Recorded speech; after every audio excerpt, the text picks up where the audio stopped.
ये आकाशवाणी लखनऊ है। इलाकाई खबरें दीबा हाशमी से।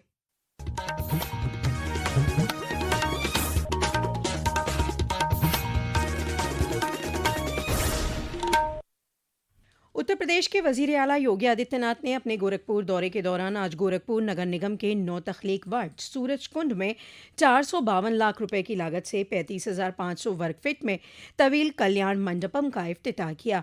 इस मौके पर आवाम को खिताब करते हुए वजीर आला ने कहा, गोरखपुर नगर निगम प्रदेश का पहला नगर निगम है जिसने ये पहल प्रारंभ की और आप गोरखपुर नगर निगम में ये 7वां कल्याण मंडपम बन रहा है, जिसमें से एक का पहले लोकार्पण हो गया है, दूसरा ये अभी इसका लोकार्पण हो रहा है। 5 अभी निर्माणाधीन है। ये महानगर के अंदर अलग अलग स्थानों पर बन रहे हैं। वजीर आला योगी आदित्यनाथ ने कहा कि वजीर आजम नरेंद्र मोदी का विजन स्मार्ट सिटी का है और स्मार्ट सिटी को सेफ सिटी में भी तब्दील करना है।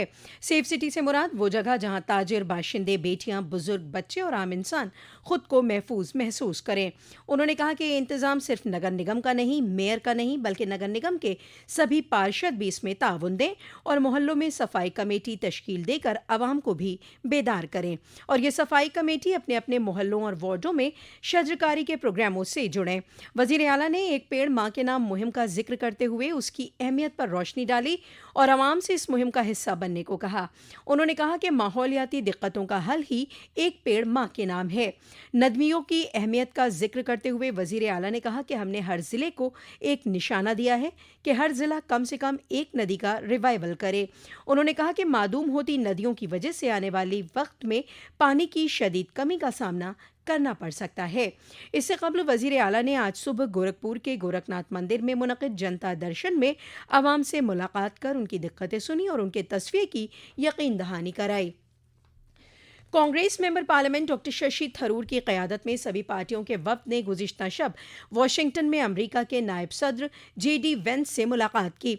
जनाब थरूर ने एक सोशल मीडिया पोस्ट में कहा कि दोनों ममालिक के दरमियान हिकमत अमली की शराकतदारी मजबूत करने के नुक्ते नज़र से बातचीत तख्लीकी रही। जनाब थरूर ने हिंदुस्तान में अमेरिका के सफ़ीर केन जस्टर से भी दहशतगर्दी के खिलाफ जंग पर बातचीत की। भारतीय जनता पार्टी के मेंबर पार्लियामेंट रविशंकर प्रसाद की क़यादत में सभी पार्टियों के वफ़द ने ब्रसेल्स में बेल्जियम चैम्बर्स रिप्रेजेंटेटिव के रुकन पीटर डिरोवर से मुलाकात की।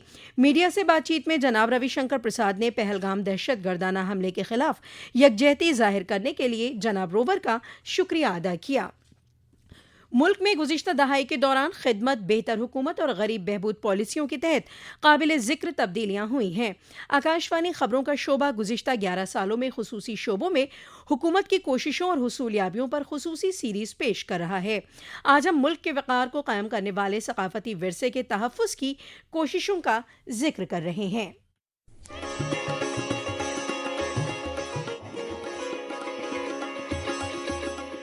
भारत की सांस्कृतिक यात्रा का पिछले एक दशक में चहुमुखी विस्तार हुआ है। हम्पी के कालातीत मंदिरों से लेकर शास्त्रीय संगीत और नृत्य की जीवंत परंपराओं तक सरकार ने मूर्त और अमूर्त दोनों विरासतों को नई ऊर्जा दी है। अयोध्या में राम मंदिर, वाराणसी में काशी विश्वनाथ धाम कॉरिडोर परियोजना के माध्यम से प्रतिष्ठित काशी विश्वनाथ मंदिर को गंगा नदी से सीधे जोड़कर तीर्थ यात्रियों के अनुभव को सुखद बनाया है। उज्जैन में महाकाल, हिमालय में केदारनाथ और बद्रीनाथ धाम के पुनर्विकास के माध्यम से इन पवित्र मंदिरों में जाने वाले तीर्थयात्रियों के लिए बुनियादी ढांचे और सुरक्षा को मजबूत किया गया है। हृदय योजना के जरिए 12 विरासत शहरों को विकसित करने पर ध्यान केंद्रित किया गया है। ये पहल देश भर में पर्यटन को बढ़ावा दे रही है। भारत विदेशों से 350 से अधिक मूर्तियों और कलाकृतियों को सफलतापूर्वक वापस लाया है, जिससे देश की अमूल्य विरासत से लोग अवगत हुए हैं। अक्षित वैद्यान, आकाशवाणी समाचार, दिल्ली। विकसित भारत का अमृतकाल, सेवा, सुशासन, गरीब कल्याण के 11 साल। पूरे मुल्क में वक्फ इमलाक के रजिस्ट्रेशन को हमवार करने की सिमत में मरकजी हुकूमत आज उम्मीद पोर्टल का इफ्तिताह कर रही है।